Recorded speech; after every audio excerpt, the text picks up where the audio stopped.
Bienvenue dans la dernière vidéo du guide de démarrage pour Hub Business. Dans cette vidéo, nous allons explorer certains outils d'administration, rapports, ressources et paramètres essentiels qui vous aideront à rationaliser et à personnaliser la gestion de votre Hub. Commençons donc par la section Administration de notre Hub exemple. Dans nos vidéos précédentes, nous avons couvert les coffres, les utilisateurs et groupes, les permissions, ainsi que la gestion des licences, mais il reste encore quelques options supplémentaires à souligner. La première est Identité d'application. Cela permet l'accès à divers services tels que la création de rapports Hub, PAM et le chiffrement, ainsi que pour les intégrations avec le module PowerShell. Ensuite, nous avons la section Politique de mots de passe.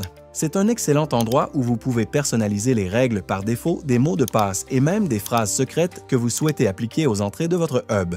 Tout peut être facilement adapté et précisé selon vos besoins.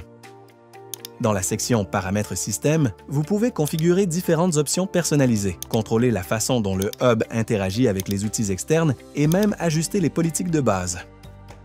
Dans la section Authentification, nous pouvons définir la façon dont votre Hub est accessible.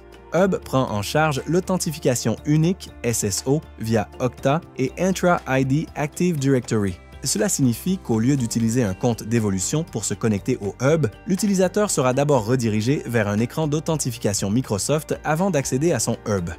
Nous intégrons également le provisionnement SCIM pour vous permettre de synchroniser les utilisateurs et les groupes d'utilisateurs de votre fournisseur d'identité actuel. Et juste en dessous, c'est là que vous configurez le service de chiffrement du Hub si vous souhaitez auto-héberger votre fournisseur de clés de chiffrement pour donner accès à votre Hub. Sous l'onglet Administration, nous avons également un tableau de bord pratique qui affiche divers éléments d'action que vous pourriez envisager pour améliorer votre posture de sécurité. Les recommandations sont basées sur les normes NIST, mais la façon de les appliquer reste à votre discrétion. Ce sont simplement des lignes directrices pour vous aider à agir plus efficacement. Selon votre forfait de solution, le Hub peut aussi fonctionner avec Devolution Gateway et Devolution PAM. Le Gateway agit comme un tunnel sécurisé pour accéder à des terminaux segmentés sans VPN. Il vous permet de lancer des sessions RDP et SSH directement depuis le web, sans avoir à installer de clients externes. Vous pouvez également activer l'enregistrement de sessions en direct pour des besoins d'audit ultérieurs. Pour cela, vous devrez télécharger et héberger votre propre Gateway en cliquant sur le bouton « Ajouter dans l'interface ». Notre système de PAM offre la gestion des accès privilégiés. En vous connectant à vos fournisseurs existants, vous pouvez sécuriser l'accès aux comptes critiques, faire tourner automatiquement les mots de passe après utilisation et même appliquer un processus de réservation et d'approbation pour renforcer les contrôles. Si vous souhaitez en savoir plus sur Devolution Gateway ou PAM et déterminer s'ils vous conviennent, rendez-vous sur notre site web devolution.net. Passons maintenant aux outils de rapport disponibles dans Hub Business. Voici quelques rapports clés. Le rapport des permissions des coffres est très pratique pour voir exactement à quel coffre un utilisateur a accès, idéal pour les audits rapides ou pour vérifier les permissions de l'équipe.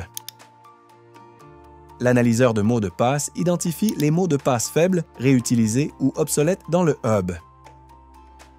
Les journaux d'activité montrent tout ce qui s'est passé dans tous les coffres, qui a fait quoi et quand, parfait pour suivre les changements ou repérer des anomalies.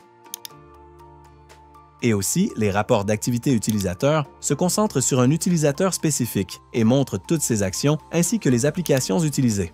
Idéal pour résoudre des problèmes ou vérifier l'activité. Tous les utilisateurs, même les non-administrateurs, peuvent accéder aux rapports de base liés à leurs propres actions dans leur coffre. Enfin, la section Aide et outils vous donne un accès rapide à tout ce dont vous avez besoin pour assurer le bon fonctionnement du Hub. Vous y trouverez des raccourcis vers les produits intégrés, les outils d'importation et d'exportation, ainsi que des liens directs vers notre documentation qui contient des guides étape par étape pour presque toutes les tâches.